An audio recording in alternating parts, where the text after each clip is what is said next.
ini 상자리 싱데이지.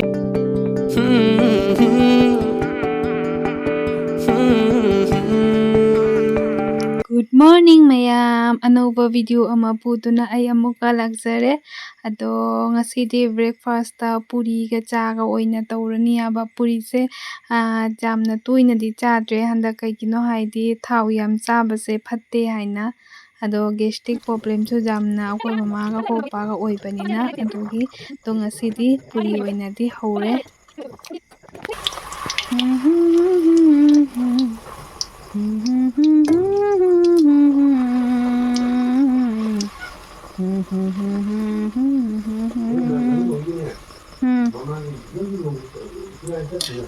चले मैं लई बचा पथली दे दो साल आई ना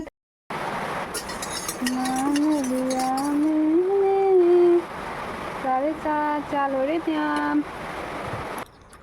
mayam kainogi barogi haijang semba hore ngasidi nusa yam sayaba nusa saba bu hai kanadre ayuk tum hotwa nusa yam saba duna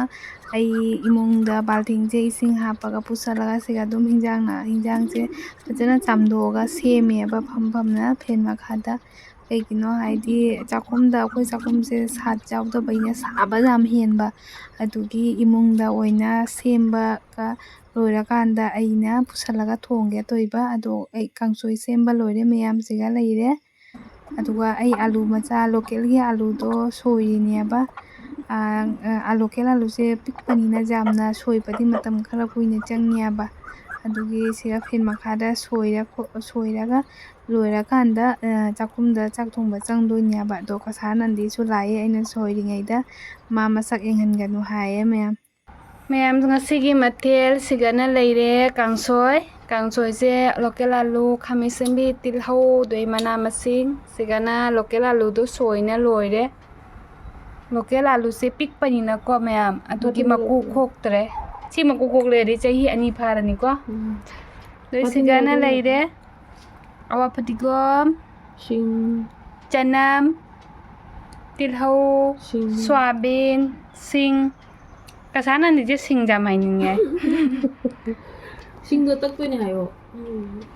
mi khangoro ine sing je takkane mi khangoro nang to ine sangsari sing dai je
Yang sigana kangsoy ya to sa banyak apa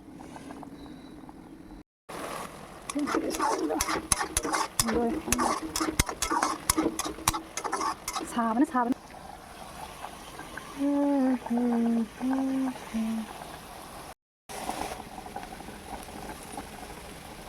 loire mayam sabin ngoba loire sabana wa kam tang ning guys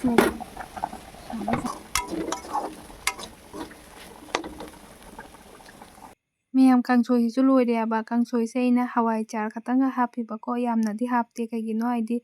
yamna manam namba dusu hainadi aba khatang budi ai adum chai aba jamna di chaba ngamde aba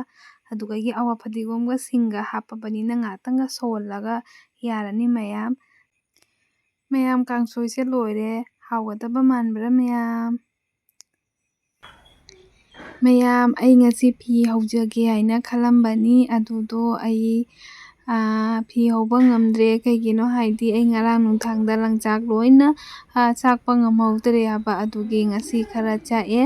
ꯑꯗꯨꯅ ꯉꯁꯤꯗꯤ ꯑꯩꯅ ꯌꯥꯝꯅ ꯍꯧꯅꯤꯡꯕ ꯍꯥꯏꯗꯤ ꯉꯁꯤꯁꯦ ꯗꯤꯟ ꯌꯥꯝꯅ ꯐꯩꯌꯦꯕ ꯅꯨꯃꯤꯠ ꯌꯥꯝꯅ ꯐꯩ ꯉꯁꯤ ꯅꯨꯃꯤꯠꯁꯦ ꯁꯪꯒꯣꯜꯁꯦꯟꯁꯨ ꯑꯣꯏꯕ ꯑꯗꯨꯏ ꯃꯊꯛꯇ ꯄꯨꯔꯅꯤꯃꯥꯁꯨ ꯑꯣꯏꯕꯅꯦꯕꯀꯣ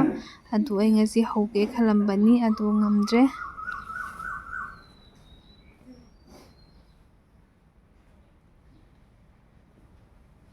ꯑꯩ ꯕꯦꯛ ꯂꯧꯔꯛꯑꯃꯤ ꯅꯣꯏꯅ ꯄꯨꯡꯉꯩ ꯇꯨꯝꯃ ꯍꯜꯂꯦ ꯕꯦꯛ ꯃꯆꯥ ꯅꯆꯥꯅꯨꯄꯥ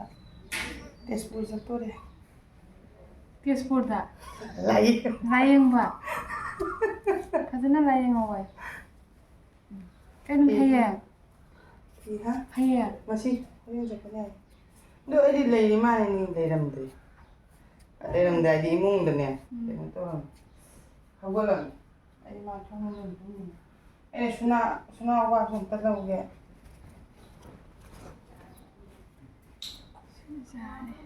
ꯀꯩ ꯈꯨꯁꯥꯅꯣ ꯈꯪꯗꯦ ꯀꯩꯅꯣ ꯅꯨꯡꯁꯥ ꯁꯥꯔꯒ ꯀꯥꯏꯅ ꯂꯥꯛꯇ꯭ꯔꯤꯁꯦ ꯑꯉꯛꯄ ꯅꯠꯇ꯭ꯔꯁꯦꯕ ꯀꯩꯅꯣꯅꯦ ꯅꯣꯏꯗꯤ ꯌꯥꯝꯅꯅꯦ ꯃꯥꯅ ꯊꯥꯔꯦꯅꯦ ꯈꯪꯉꯕ ꯑꯩꯅ ꯉꯥꯏꯍꯥꯛ ꯑꯩꯈꯣꯏꯅ ꯊꯥꯗ꯭ꯔꯦ ꯄꯒꯥꯗꯨꯕ ꯂꯩꯔꯦ ꯀꯩꯅꯣ ꯍꯥꯏꯗꯤ ꯍꯣꯔꯦꯟ ꯅꯨꯡꯗꯥꯡ ꯂꯩꯇ꯭ꯔꯗꯤ ꯄꯥꯈꯠꯇ꯭ꯔꯣ ꯈꯤꯇꯪꯗ ꯃꯥꯗꯤ ꯑꯌꯨꯛꯇꯩ ꯊꯥꯔꯛꯄꯗꯨꯅ ꯅꯨꯡꯁꯥ ꯁꯥꯔꯁꯨ ꯀꯥꯏꯅ ꯂꯩꯇꯦ ꯑꯌꯨꯛꯇ ꯈꯔ ꯏꯪꯉꯤꯉꯩꯗ ꯂꯩꯔꯝꯃꯤꯀꯣ ꯑꯗꯒꯤ ꯏꯅꯦꯝꯗꯣꯅ ꯍꯥꯏꯌꯦ ꯑꯣꯍꯣꯏ ꯌꯦꯡꯉꯨꯀꯣ ꯁꯥꯊꯤꯅ ꯀꯩꯅꯣ ꯇꯧꯕꯅꯦ ꯁꯟꯖꯨꯁꯨ ꯕꯨꯏ ꯃꯃꯥꯁꯨ ꯃꯁꯥ ꯉꯝꯗ꯭ꯔꯦ ꯁꯥꯕꯁꯤꯁꯨ ꯇꯧꯔꯤꯅꯤ ꯌꯦꯡꯉꯨꯀꯣ ꯑꯩꯈꯣꯏ ꯏꯃꯥꯗꯕꯨ ꯍꯨꯃꯥꯡ ꯇꯥꯏ ꯍꯥꯏꯅ ꯍꯥꯏꯔꯛꯏꯕ ꯈꯪꯕ꯭ꯔꯥ ꯉꯁꯥꯏ ꯈꯨꯁꯥꯗꯣ ꯍꯥꯏꯅ ꯁꯤꯗꯒ ꯃꯣꯏ ꯂꯩꯔꯝꯃꯗꯤ ꯃꯩ ꯂꯣꯏꯔꯅꯤ ꯃꯣꯏꯗꯤ ꯑꯃꯨꯛ ꯍꯦꯟꯅ ꯆꯥꯛꯅ ꯁꯤꯔꯅꯤ ꯊꯠ ꯅꯤꯛꯈ꯭ꯔꯅꯤ ꯃꯥ ꯀꯩꯅꯣꯗ 48 47 ꯀꯥꯏꯗꯨꯕꯨ ꯄꯥꯈꯠꯂꯣꯏꯗ꯭ꯔꯣ ꯗꯦꯜꯂꯤꯔꯣꯝꯗꯅ ꯑꯇꯩ ꯁꯥꯔꯛꯇꯣꯏꯅꯦ ꯀꯩꯅꯣꯅ ꯕꯨꯖꯦꯟꯗꯣꯟ 47 ꯌꯧꯔꯦ ꯗꯦꯜꯂꯤꯔꯣꯝꯗ ꯗꯤꯜꯂꯤꯗ ꯗꯤꯜꯂꯤꯗꯤ ꯌꯥꯝ ꯑꯗꯨꯝ ꯂꯣꯏꯕꯅꯦ ꯑꯩꯅ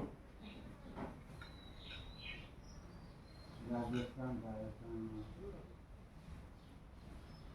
ꯀꯣꯏ ꯁꯥꯅꯤ ꯑꯃꯨꯛ ꯅꯣꯡꯅꯤ ꯑꯃꯨꯛ ꯁꯥꯅꯤꯉꯁꯥꯏ ꯅꯣꯡ ꯇꯧꯔꯛꯎꯔꯕꯅꯤ ꯈꯔ ꯌꯥꯔꯦꯗ ꯁꯤ ꯃꯔꯛꯇ ꯑꯗꯨꯝ ꯁꯥꯔꯦ ꯍꯧꯔꯒꯦ ꯀꯌꯥ ꯆꯠꯒꯦꯗꯣ ꯁꯤ ꯀꯨꯟꯅꯦ ꯀꯨꯟꯃꯔꯤ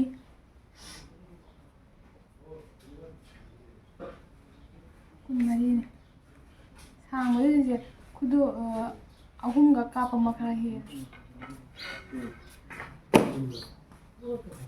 ऊपर चला तला पुकल वाले मंदिर का नाखोने हॉरेन मंदिर की तो कहीं हाइसो आरती हाँ आरती आरती के की हम पैसे नहीं 15 है वो कलो पैसे ना नत्रो किधर लगे पैसे ना बुद्ध पूर्णिमा की आरती रो बुद्ध पूर्णिमा फॉलो करिए देखो सप्ताह खुदेंगे छोंजे दादा दे सब्सक्राइब कर सिना काउ दिंगी क्रम देबा अदु लुपा तरा पीदिरो मोइदा मोइदा कई लाइदा कटली मी नोइदो अदु हाइदो तरा दि पूरा चलिने अदुम तरा दूध लाई दो दू दरा तनी ꯃꯌꯥꯝ ꯑꯣꯂꯥꯡꯕꯁꯤꯒ ꯃꯁꯛꯁꯤꯡꯁꯦ ꯀꯩ ꯃꯥꯜꯂꯤ ꯃꯁꯛꯁꯤꯡꯁꯦ ꯐꯖꯗ꯭ꯔꯁꯦ ꯃꯌꯥꯝ ꯑꯁꯦꯡꯕ ꯃꯁꯛ ꯌꯦꯡꯒꯦ ꯍꯥꯏꯗꯤ ꯑꯣꯂꯥꯡ ꯊꯥꯗ ꯌꯥꯝꯅ ꯁꯥꯔꯕ ꯑꯗꯨꯗꯨꯒ ꯌꯦꯡꯒꯗꯅꯤ ꯅꯨꯄꯤꯒꯤ ꯑꯁꯦꯡꯕ ꯃꯁꯛ ꯍꯥꯏꯗꯣ ꯀꯩꯒꯤꯅꯣ ꯍꯥꯏꯗꯤ ꯃꯤꯁꯤꯡꯁꯦ ꯑꯦꯛꯗꯝ ꯂꯩꯇ꯭ꯔꯅꯦ ꯑꯅꯥꯕ ꯌꯥꯝ ꯃꯥꯟꯕꯅꯤ ꯃꯁꯛꯁꯦ ꯀꯩ ꯃꯥꯜꯂꯤ ꯁꯥꯃꯟꯈ꯭ꯔꯗꯨꯒ ꯄꯣꯁꯇꯥ ꯑꯃ ꯌꯥꯎꯗ꯭ꯔꯦ ꯑꯗꯣ ꯃꯌꯥꯝ ꯑꯩꯅ ꯉꯁꯤ ꯂꯪꯗꯝ ꯂꯧꯍꯧꯔꯤꯁꯦ ꯀꯩꯒꯤꯅꯣ ꯍꯥꯏꯗꯤꯀꯣ ꯍꯌꯦꯡꯁꯦ ꯇꯠꯅꯕꯁꯨ ꯊꯣꯛꯄ ꯑꯗꯨ ꯃꯊꯛꯇ ꯄꯇꯤꯄꯣꯠꯁꯨ ꯊꯣꯛꯄ ꯑꯗꯣ ꯗꯤꯟ ꯐꯠꯇꯕ ꯅꯨꯃꯤꯠꯇꯗꯤ ꯐꯤ ꯍꯧꯅꯤꯡꯗꯦꯕ ꯀꯩꯒꯤꯅꯣ ꯍꯥꯏꯗꯤ ꯇꯠ ꯈꯣꯠꯄꯒ ꯌꯥꯎꯕ ꯇꯥꯔꯗꯤ ꯑꯗꯒꯤ ꯗꯤꯟ ꯐꯠꯇꯕ ꯅꯨꯃꯤꯠꯇ ꯐꯤ ꯍꯧꯕꯁꯦ ꯌꯥꯝ ꯌꯦꯠꯂꯦꯕ ꯑꯗꯨꯒꯤ ꯑꯐꯕ ꯅꯨꯃꯤꯠꯇ ꯑꯩꯗꯤ ꯑꯅꯝꯕ ꯃꯇꯝꯗ ꯁꯪꯒꯣꯜꯁꯦꯟ ꯅꯨꯃꯤꯠꯇꯗ ꯍꯧꯋꯦꯕ ꯁꯪꯒꯣꯜꯁꯦꯟꯗ ꯍꯧꯕꯁꯦ ꯁꯪꯒꯣꯜ ꯑꯗꯨꯃꯥꯏꯅ ꯆꯦꯜꯂꯤ ꯍꯥꯏꯌꯦ ꯖꯥꯡ ꯑꯗꯨꯒꯤ ꯁꯪꯒꯣꯜꯁꯦꯟ ꯅꯨꯃꯤꯠꯇꯨꯗ ꯍꯧꯋꯦꯕꯀꯣ ꯑꯗꯣ ꯉꯁꯤꯗꯤ ꯑꯩꯅ ꯂꯪꯆꯥꯛ ꯆꯥꯛꯄꯗꯣ ꯂꯣꯏꯕ ꯉꯝꯍꯧꯗꯅ ꯉꯁꯤꯁꯦ ꯁꯪꯒꯣꯜꯁꯦꯟ ꯅꯨꯃꯤꯠꯁꯤꯒ ꯂꯪꯗꯝ ꯂꯧꯍꯧꯔꯤꯅꯦꯕ ꯍꯌꯦꯡ ꯏꯔꯥꯏ ꯅꯨꯃꯤꯠꯁꯦ ꯍꯧꯗꯣꯏꯅꯦꯕꯀꯣ ꯑꯗꯨꯒ ꯃꯤ ꯈꯔꯗꯤ ꯁꯪꯒꯣꯜꯁꯦꯟꯁꯨ ꯍꯧꯋꯤ ꯏꯔꯥꯏꯁꯨ ꯍꯧꯋꯤ ꯅꯤꯡꯊꯧꯀꯥꯁꯨ ꯍꯧꯋꯤꯑꯕ ꯑꯗꯣ ꯇꯠꯅꯕ ꯅꯨꯃꯤꯠꯇꯗꯤ ꯐꯤ ꯍꯧꯕꯁꯦ ꯀꯌꯥꯇ ꯅꯨꯡꯉꯥꯏꯇꯦ ꯃꯌꯥꯝ ꯑꯩꯈꯣꯏꯒꯤ ꯇꯦꯌꯥꯝꯒꯤ ꯐ꯭ꯔꯦꯟ ꯑꯃ ꯂꯩꯌꯦꯕꯀꯣ ꯐ꯭ꯔꯦꯟ ꯍꯥꯏꯗꯤ ꯌꯥꯝ ꯂꯨꯅ ꯇꯤꯟꯅꯕꯅꯦ ꯍꯥꯏꯕ ꯍꯥꯏꯗꯤ ꯑꯣꯈꯥ ꯀꯨꯏꯔꯦ ꯍꯥꯏꯕ ꯇꯤꯟꯅꯕꯁꯦ ꯆꯍꯤ 10-15ꯔꯣꯝ ꯑꯣꯏꯔꯝꯃꯅꯤ ꯇꯤꯟꯅꯔꯛꯄ ꯃꯇꯝꯁꯦ ꯄꯥꯛ ꯁꯥꯡꯅ ꯇꯤꯟꯅꯔꯛꯄꯅꯦ ꯍꯥꯏꯕ ꯃꯩꯇꯩꯕꯨꯗꯤ ꯅꯠꯇꯦ ꯑꯇꯣꯞꯄ ꯃꯔꯣꯟ ꯉꯥꯡꯕ ꯃꯤꯅꯦ ꯍꯥꯏꯕ ꯑꯗꯣ ꯃꯥꯅꯅꯦ ꯑꯩꯒꯤ ꯌꯨꯇ꯭ꯌꯨꯕ ꯆꯦꯅꯦꯜ ꯑꯃ ꯍꯥꯡꯉꯦ ꯍꯥꯏꯕꯗꯨꯒꯅꯦ ꯍꯥꯏꯔꯤꯕ ꯀꯩ ꯃꯃꯤꯡ ꯀꯧꯒꯦ ꯍꯥꯏꯅ ꯇꯣ ꯃꯥꯒꯤ ꯃꯣꯕꯥꯏꯜꯁꯦ ꯑꯝꯇ ꯁꯕꯁꯀ꯭ꯔꯥꯏꯕ ꯇꯧꯕꯤꯌꯨ ꯍꯥꯏꯕ ꯑꯩꯅ ꯏꯀꯥꯏꯔꯤꯕ ꯍꯥꯏꯗꯤ ꯈꯪꯗꯦ ꯃꯤꯁꯦ ꯃꯤꯅ ꯑꯩꯉꯣꯟꯗꯒ ꯑꯗꯨꯝ ꯍꯪꯕꯁꯦ ꯅꯪꯒꯤ ꯆꯦꯅꯦꯜ ꯃꯃꯤꯡ ꯀꯩ ꯀꯧꯒꯦ ꯀꯥꯏꯅ ꯍꯪꯕꯁꯦ ꯑꯩꯅꯦ ꯍꯥꯏꯗꯣꯛꯄ ꯏꯀꯥꯏꯕꯣ ꯀꯩꯒꯤꯅꯣ ꯈꯪꯗꯦ ꯑꯗꯣ ꯃꯥꯗꯤ ꯃꯣꯕꯥꯏꯜꯁꯦ ꯑꯣꯏꯅ ꯄꯤꯔꯛꯑꯦꯕ ꯁꯔꯁ ꯇꯧꯔꯒ ꯑꯝꯇ ꯁꯕꯁꯀ꯭ꯔꯥꯏꯕ ꯇꯧꯕꯤꯌꯨ ꯍꯥꯏꯅ ꯑꯗꯨꯒ ꯑꯩꯅꯁꯨ ꯑꯗꯨꯝ ꯇꯧꯕꯤꯔꯦ ꯑꯗꯨꯒ ꯑꯩꯒꯤ ꯁꯕꯁꯀ꯭ꯔꯥꯏꯕꯔ ꯑꯃꯁꯨ ꯍꯦꯟꯒꯠꯂꯦꯕ ꯑꯗꯨꯒ ꯃꯥꯗꯤ ꯃꯩꯇꯩꯔꯣꯟ ꯍꯩꯇꯕꯅꯤꯅꯀꯣ ꯑꯩꯒꯤ ꯚꯤꯗꯤꯑꯣꯒꯤ ꯃꯔꯣꯟꯁꯤꯡꯁꯦ ꯑꯝꯇ ꯈꯪꯉꯔꯣꯏꯑꯕ ꯃꯥꯅ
मेला तो क्या नहीं इसलिए और सामने कर कौन जाने मेला ओए तू बोला वो ये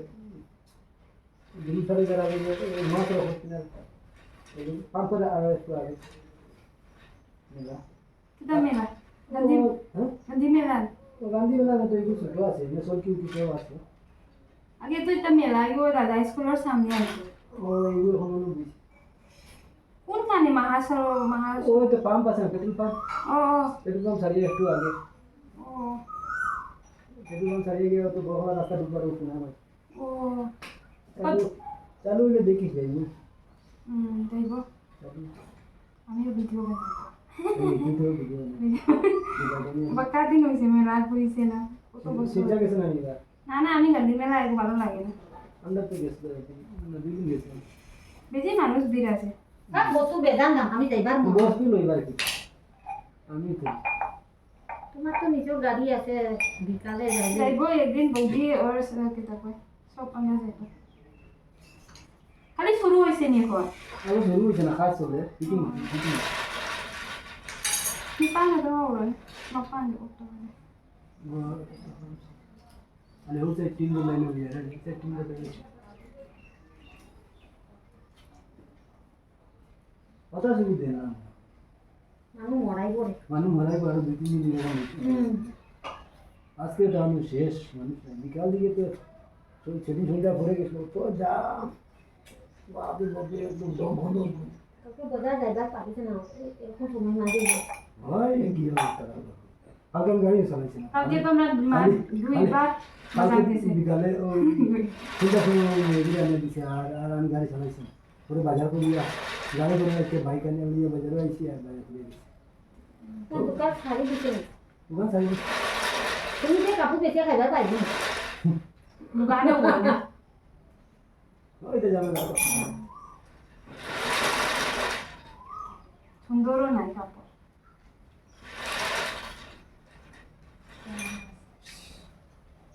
জেম্বো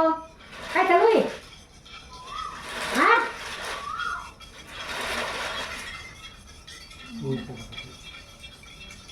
মারো রে হওয়া মারো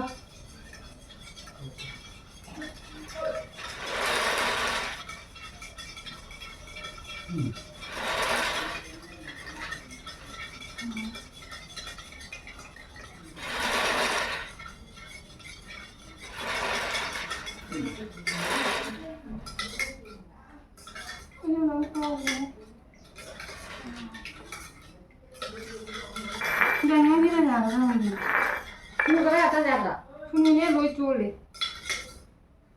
로이 쫄리야. 로이 깡이. Đi ra đây. 구멍이나 맘이 빠르짱나 톱에.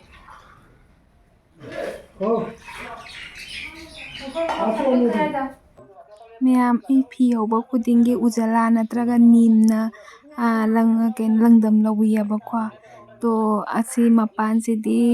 ꯀꯩꯅꯣ ꯎꯖꯥꯂꯥ ꯅꯤꯝ ꯃꯆꯨ ꯑꯣꯏꯔꯕ ꯑꯩꯅ ꯀꯔꯤꯅ ꯀꯩꯅꯣ ꯂꯪꯗꯝ ꯂꯧꯗꯣꯏꯅꯣ ꯍꯥꯏꯅ ꯈꯜꯂꯝꯃꯦꯕꯀꯣ ꯑꯗꯨꯒ ꯑꯩꯈꯣꯏ ꯃꯥꯅ ꯍꯥꯏꯕ ꯁꯨꯅꯨꯒ ꯌꯥꯏꯉꯪꯒꯅ ꯇꯧ ꯍꯥꯏꯌꯦ ꯑꯗꯣ ꯁꯨꯅꯨꯒ ꯌꯥꯏꯉꯪꯒꯅ ꯇꯧꯋꯤꯅꯤ ꯑꯗꯣ ꯁꯨꯅꯨꯒ ꯌꯥꯏꯉꯪꯒꯁꯦ ꯇꯣꯠꯄꯗꯒꯤ ꯉꯁꯪ ꯉꯥꯡꯈꯔꯦ ꯑꯗꯣ ꯃꯌꯥꯝ ꯐꯤ ꯍꯧꯕꯁꯦ ꯁꯨꯅꯨꯁꯨ ꯃꯊꯧ ꯇꯥꯏ ꯌꯥꯏꯉꯪꯁꯨ ꯃꯊꯧ ꯇꯥꯏ ꯑꯗꯨꯏ ꯃꯊꯛꯇ ꯇꯤꯜꯍꯧꯁꯨ ꯃꯊꯧ ꯇꯥꯏ ꯑꯁ ꯀꯩꯅꯣ ꯈꯪꯗꯦ ꯍꯤꯟꯖꯥꯡ ꯅꯥꯄꯤꯒꯤ ꯄꯣꯠ ꯆꯩ ꯄꯨꯝꯅꯃꯛ ꯃꯊꯧ ꯇꯥꯏ ꯍꯥꯏꯁꯤꯅꯦꯕꯣ ꯑꯩꯒꯤ ꯈꯨꯠꯁꯤꯁꯨ ꯄꯨꯔꯥ ꯉꯥꯡꯈꯔꯦ ꯃꯦꯍꯦꯟꯗꯤ ꯊꯥꯕ ꯑꯗꯨꯃꯥꯏꯅ ꯁꯨꯅꯨ ꯌꯥꯏꯉꯪ ꯄꯥꯏꯔꯨꯕꯗꯒꯤꯀꯣ ꯈꯨꯠꯁꯤꯁꯨ ꯉꯁꯪ ꯉꯥꯡꯉꯦ ꯃꯌꯥꯝ ꯑꯩ ꯂꯪꯗꯝ ꯂꯧꯕ ꯂꯣꯏꯔꯦ ꯍꯧꯖꯤꯛ ꯑꯗꯨꯒ ꯑꯩ ꯊꯝꯈ꯭ꯔꯒꯦ ꯍꯌꯦꯡ ꯍꯧꯅꯕꯒꯤ ꯑꯗꯣ ꯃꯌꯥꯝ ꯑꯩꯒꯤ ꯚꯤꯗꯤꯑꯣ ꯑꯁꯦ ꯅꯨꯡꯉꯥꯏꯕꯤꯕ ꯇꯥꯔꯗꯤ ꯂꯥꯏꯛ ꯀꯣꯃꯦꯟ ꯁꯤꯌꯔ ꯇꯧꯕꯤꯌꯨ ꯑꯗꯨꯒ ꯑꯅꯧꯕ ꯌꯦꯡꯕꯤꯕ ꯌꯥꯎꯔꯕꯗꯤ ꯄ꯭ꯂꯤꯖ ꯁꯕꯁꯀ꯭ꯔꯥꯏꯕ ꯇꯧꯕꯤꯌꯨ ꯉꯁꯤꯒꯤ ꯑꯣꯏꯅꯗꯤ ꯚꯤꯗꯤꯑꯣ ꯑꯁꯦ ꯂꯣꯏꯁꯤꯟꯖꯔꯒꯦ ꯕꯥꯏ ꯕꯥꯏ